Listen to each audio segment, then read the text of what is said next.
জবে উদ্দীপিতের কন্দন রোল। আমাদেরকে গুলি করার আগ পর্যন্ত কোনো কিছুটা আমাদের গায়ে লাগে না। যে মানুষটা নিজে এতিম হওয়ার যন্ত্রণা নিয়ে বড় হয়েছেন, আজ তার বিদায়ের পর তার 10 মাসের শিশু সন্তানটিও এতিম হয়ে গেল। পর্দার আড়ালে থাকা তার স্ত্রী আজ নির্বাক, শোকের সাগরে ভাসছে পুরো পরিবার। তিনি ওসমান হাদি, সাধারণ এক মধ্যবিত্ত পরিবার থেকে উঠে এসে যিনি লড়েছিলেন ব্যবস্থার বিরুদ্ধে, কথা বলেছিলেন বৈষম্য বিরুদ্ধে। কিন্তু এই সংগ্রামী মানুষটার পর্দার আড়ালের গল্প কতটা কষ্টের ছিল, কেন বিশ্ববিদ্যালয়ের শিক্ষকরাও তাকে কটু কথা বলতে ছাড়েননি। আজ আমরা জানবো ওসমান হাদির জীবনের সেই না বলা অধ্যায়।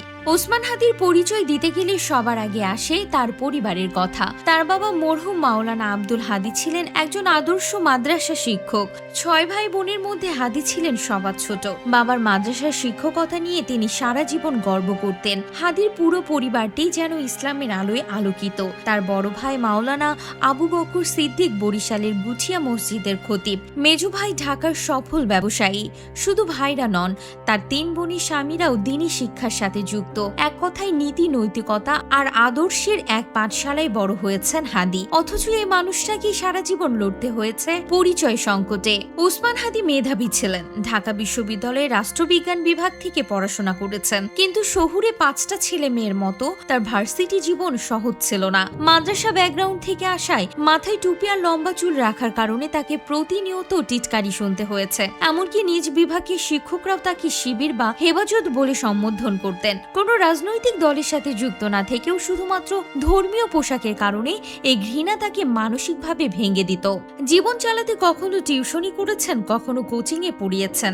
সবশেষে ইউনিভার্সিটি অফ স্কলার্সের শিক্ষক হিসেবে নিজের যোগ্যতা প্রমাণ করেছিলেন। জুলাই আগস্টের সেই উত্তাল দিনগুলোতে ওসমান হাদি রাজপথ ছাড়েননি। যখন তার স্ত্রী অন্তঃসত্ত্বা, তখন তিনি ঘর ছেড়ে রাস্তায় অন্যায়ের বিরুদ্ধে সোচ্চার হয়েছিলেন। সন্তান হওয়ার পর দায়িত্ব বেড়ে গেল, কিন্তু দেশের কাজে তাকে এতই ব্যস্ত থাকতে হতো যে সন্তানকে কোলে নেওয়ার সময়টুকু পেতেন না। এক পডকাস্টে কাঁদতে কাঁদতে হাদি বলেছিলেন, আল্লাহ যদি আমাকে নিয়ে যায়, আমার বাচ্চাটার দিকে খেয়াল রাখেন। তিনি বাসায় ফিরলে দেখতেন 10 মাসের কলিজার টুকরাটা ঘুমিয়ে আছে। এই না পাওয়ার আক্ষেপ নিয়েই তিনি না ফেরা দেশে চলে গেলেন। হাদির শূন্যতায় এখন আলোচনায় তার বোন মাসুমা হাদি। ঢাকা 8 আসনে তাকে নির্বাচনের প্রস্তাব দেয়া হয়েছে। মাসুমা হাদি স্পষ্ট জানিয়ে দিয়েছেন তার ভাইয়ের মতো তিনিও আধিপত্যবাদের বিরুদ্ধে লড়বেন। তিনি বলেছেন, এই লড়াই 200 বছরের লড়াই। যে দলের হোক, আমাদের একটাই কথা, ইনসাফের বাংলাদেশ চাই। হাদি সেই টিন সেট ঘরটা আজও প্রমাণ দেয় তিনি সাধারণ মানুষের জন্য রাজনীতি করতে চেয়েছিলেন, কোনো এলিট শ্রেণীর জন্য নয়।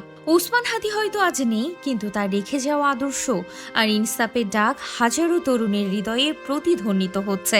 ছোটবেলায় বাবা হারানো সে ছেলেটি আজ নিজেই ইতিহাস হয়ে গেলেন। হাদির এই আত্মত্যাগ কি আমরা মনে রাখবো? কমেন্টে আপনার মতামত জানাবেন। ভালো থাকবেন। ওসমান হাদি ওপারে শান্তিতে থাকুন। আমিন।